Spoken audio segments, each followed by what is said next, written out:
vyote vimeumbwa naye.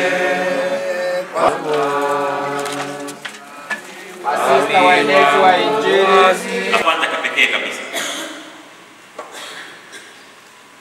tunashukuru mno kwa malezi ya Baba Kanuti Shirima aliyotupatia sisi. Mimi nilikuja hapa kujiunga na seminari nikiwa na miaka 14. Na baada ya kushiriki katika chama cha wito Singida na Kigoma kwa miaka 7, ndio nikaja kujiunga hapa kama mwana seminari. Na mtu wa kwanza kukutana naye alikuwa Baba Kanuti. Tumejifunza mengi sana kwa Father Kanuti. Moja ya mambo ambayo wiki mbili za kwanza alinipa tabu sana seminari ni kuona tunakaa kwenye kanisa hili, tunamaliza kusali, hatutoi sadaka.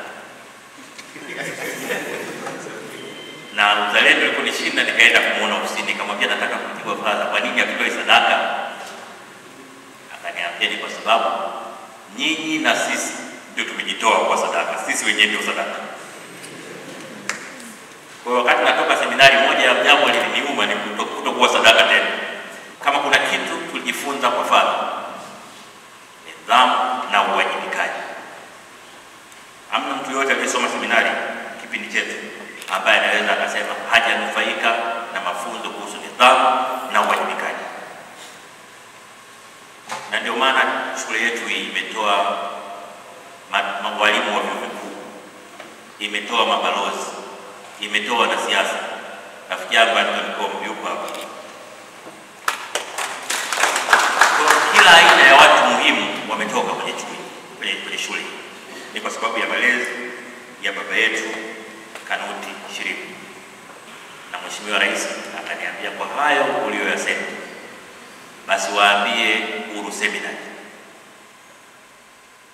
na wachangia milioni 50 ili wacheke. Kwa hiyo chochote ukitengeneze pale kwa kumbukumbu ya Father Shirima kwenye eneo la Uhuru Seminari.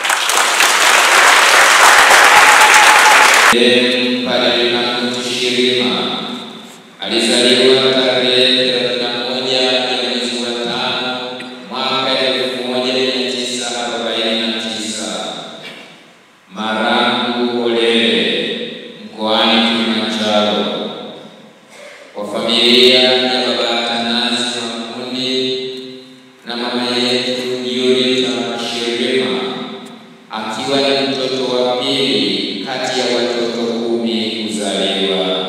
Hakuwa na historia ya kuugua na kulazwa hospitalini. Alifariki ghafla asubuhi ya tarehe 7 mwezi wa 3 mwaka wa 2025, siku ya Ijumaa, akiwa anajiandaa kwenda kumwona daktari baada ya kujisikia vibaya kwa siku chache.